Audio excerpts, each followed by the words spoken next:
This is not a CVS advertisement. I just went there though to get some food, 'cause I forgot to go shopping earlier, and so I have to settle for soup. Soup. I got the job. Fiji water, so I would originate the Truman Show. I'm gonna read that to you in cover to cover. Stardust and Snow. I felt bad. I've been doing part 180. I didn't feel bad, but I just felt like if I'm gonna take tomorrow off, which I'm gonna do tomorrow. I'm not gonna do any recording tomorrow. I don't know how many consecutive days I've just been blasting away, churning this out. So today's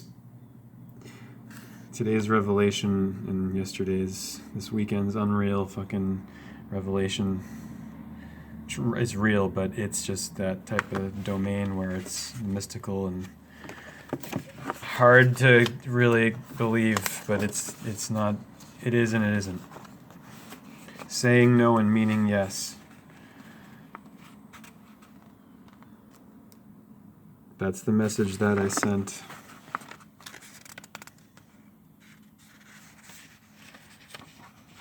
This is all I ever meant. That's the message that I sent. The only thing we have to fear, Diane Scully, is man, not fear itself. Of course, all we have to fear is fear itself.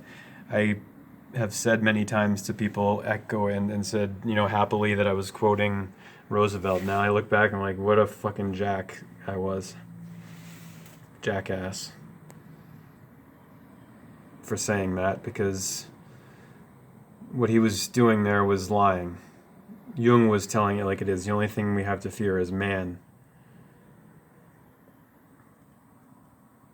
Roosevelt was saying that to galvanize young men to sign up to be cannon fodder for a cause that had nothing to do with what they were saying it was.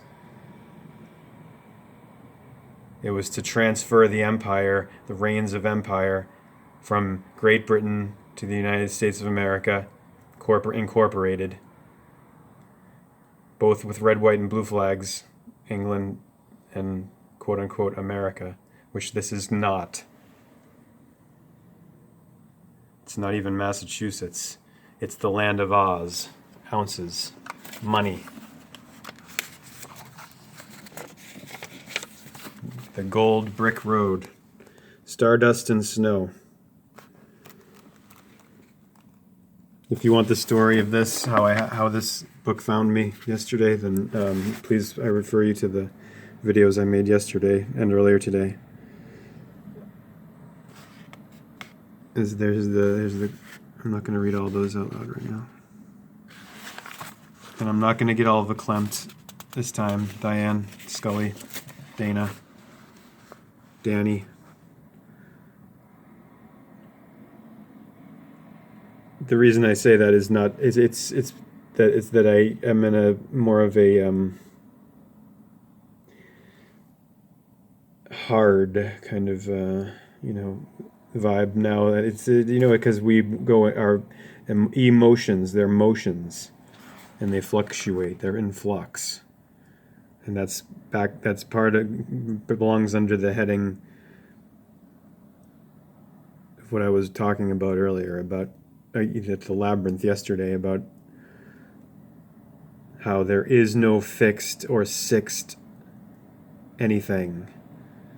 It's all in flux in terms of the sense data that we receive, which is the five sense realm, the realm of visible light, which is a tiny sliver of the entire electromagnetic spectrum. Yet that entire electromagnetic spectrum is within, around, all around us, all along the way.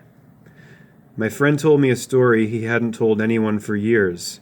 When he used to tell it years ago, people would laugh and say, "Who'd believe this? How can that be true? That's daft." So he didn't tell it again for ages. positioning this better for myself, sorry. But for some reason last night, he knew it would be just the kind of story I would love.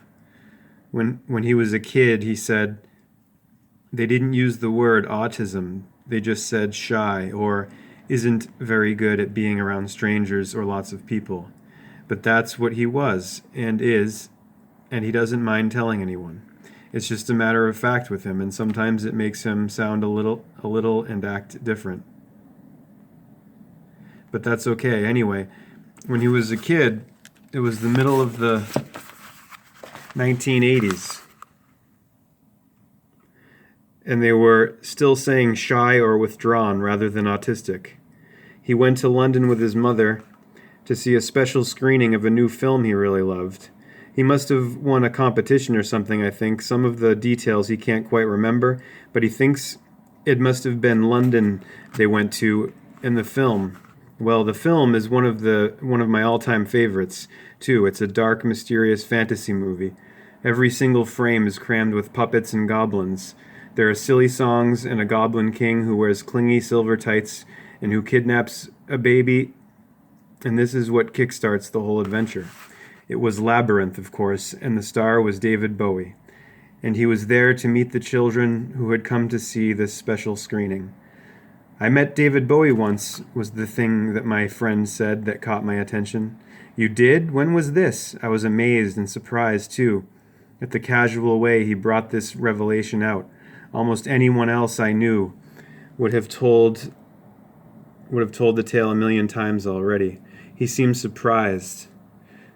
I would want to know, and he told me the whole thing, all out of order, and I eked the details out of him. He told the story as if it had been on an adventure back then, as if he'd been on an adventure back then, and he wasn't quite allowed to tell the story. Like there was a pact or a magic spell surrounding it, as if something profound and peculiar would occur if he broke the confidence. If he told me, maybe I could pass the story on, he said. But if he let me tell the story, could that possibly detract from the magic? Would it take away the power of the spell? Sharing might even make the spell better. It might spread that magic around the world. It was 30 years ago, and all of us kids who loved that film then, Labyrinth, and who still love it now, are all middle-aged. Saddest of all, the Goblin King is dead. Diane.